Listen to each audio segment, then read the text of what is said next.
if we think in the medical system, one of the big things that they talk about are vaccines and flu shots, okay? I am not a fan, all right? And understand, I don't give flu shots, I don't give vaccines, but there was an article that was published, and it's been many years ago. There are not many articles that end up getting published that are critical of either vaccines or flu shots. It's kind of interesting. But here was a study done in Israel, and what they did is the results of this showed that people over 65 years of age may not benefit from annual flu shots. The results of the study were presented at the annual meeting of the American Geriatric Society held in Atlanta, 1997.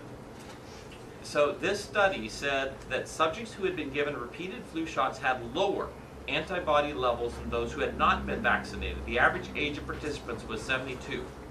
When the study began, the subjects who had been vaccinated for 1 year prior to the study were tested for antibodies against 3 major strains of flu. All showed levels higher than subjects who had not been tested. Well, after they received another vaccination for the study, all had lower levels than the subjects who had never been vaccinated. Once our study showed that a decreased immune response to some influenza strains may follow repeated annual vaccinations. So what's really interesting in this country, what is the recommendation about flu shots?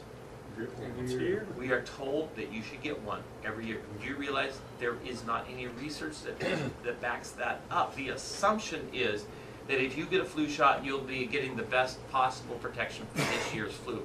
The reality is, I don't think that's true. And if you just think back a couple years ago when we had that shortage of the vaccine, did we have more flu? No. We probably had less. You know what I mean? There's these sorts of things. So I would say this is part of a belief system. And so I want to challenge that and say, you know what? We need to think harder about this. I don't think we've gone down the right path yet. Years ago, I worked in a company where they offered the flu shots throughout the whole company. Yes. And the vast majority of the people that got the shots got flu symptoms. You know, Yes. like they either Yes. got the flu or they got flu symptoms. Yes. And those that didn't get the shots, never got the flu. Yeah. So I've never gotten a flu shot, and I don't intend to at this point. I don't think, in general, healthy people. And so that's the thing is, I don't think that it does what they say it does. Right? I don't buy the party line completely. And they're not talking about a better strategy is to make sure that we're as healthy as we can be. Why aren't they talking about the foods we're eating? Right? Saying, are you staying healthy? Are you getting enough exercise? That what we really need to boost our immune system and to keep strong and healthy, we have to do the things that we're going to talk about tonight. Yeah. Yeah. I'm allergic to eggs. Yes. So they Oh, look that's like not good. egg. That's perfect. No, no. That's wonderful for you. I hate to say that, but okay. So here's a couple questions, and okay. So if you vomit, are you healthy or sick? Well, it depends. You could be okay, but you'll. Depends on why I'm trying to get rid of something that's Okay. not supposed So to be you're there. getting that, aren't you? Now, do you realize if we were to walk and you were dead on right? Okay. So if we were to walk down the street and let's say we stopped at the bus stop or something like that, and we said, okay, Mary or whoever this person was, are you healthy or sick when you vomit? Almost everybody on the street would say, no, you're sick. That tells me you're sick, right? But you guys are more sophisticated, and I think that's wise. I'm glad that you're saying that.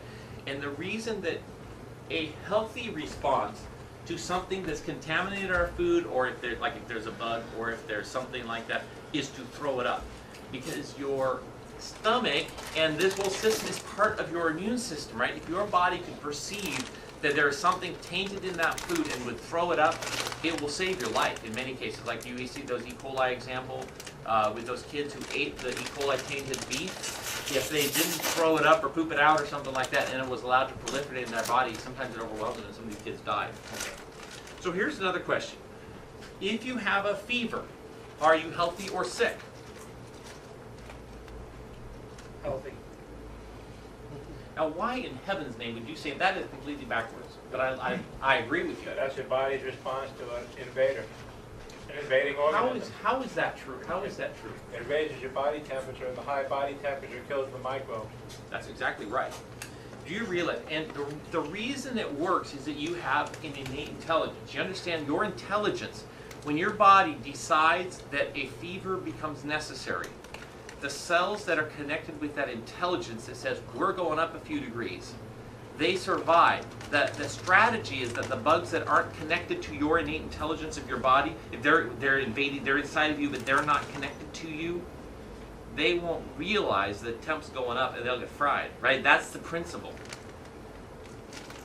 It's because of your innate intelligence that's in your body and that communication network that exists between your cells that is completely different from any other person, right? It's really, I mean, I love, there's a lot we don't understand. The idea of your body creating and generating a fever to burn out the bad bugs is a very incredible thing. So is it a problem then if we go down to the drugstore and buy something to lower the fever? What have we just done? Well, what happens if we lower the fever, that means we don't kill the bad bugs, do we? The bugs are still in our body. They never get destroyed.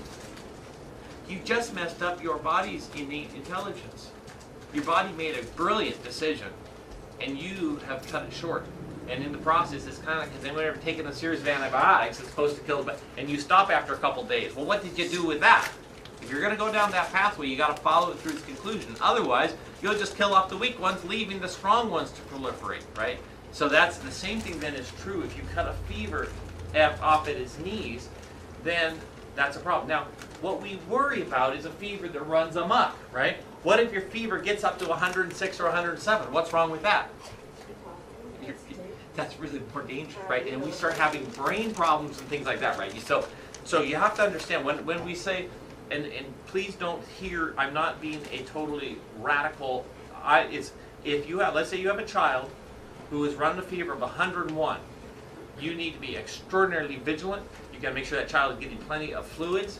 You need to be there, perhaps even ice bath. You can do some things to kind of keep you, but you have to be watching this child and watch. Be very vigilant, right? But it's the sort of thing saying, okay, let's trust this process, and let's make sure that it's going okay, and that it's going the way we expect it to go. And if it stays on track, wonderful. If it starts to look a little squirrely, then we might want to get some intervention. You understand what I'm saying? So that's, the problem is, it's easy. If, let's say you have a child and they're running a 99-degree temperature and they're relatively healthy, maybe a little lethargic, the moms who want to run down to the drugstore because they don't like their kid looking a little bit droopy and drug their kid up, right? That's what I'm trying to stop that, right? That as a knee-jerk response, if we see our kids fighting something, we give them something that screws up the body's innate immune response. Okay. So here's another one. If you have swollen glands, are you healthy or sick? Why in heaven's name would you say that? That's true, but that's backwards. Right? So let's say you've got have you guys ever felt a swollen gland in your neck? Okay.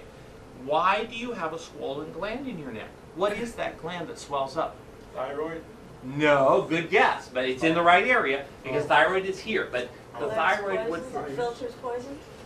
Okay, no, but it's. I like how you're going. What did you say? Fungus?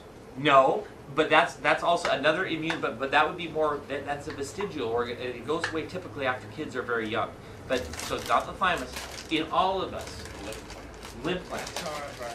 Okay, so what does your lymph do? What is that? It's immune defense against bacteria. Yes, against just about anything. Your lymph system. Do you guys even know much about the lymph? We really don't know a lot about it.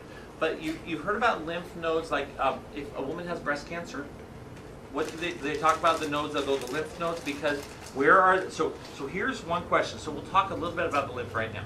Where are your lymph glands located? In our neck, right? In our armpit, in our groin. There's a lot in our intestinal area. Why are they there? That's where they do the most good in attacking. That's where the viruses would congregate. That's correct. So you understand, if we start thinking, and I believe God created this way, that these things that are there for our defense are at strategic points, right? And they're strategic points of entry.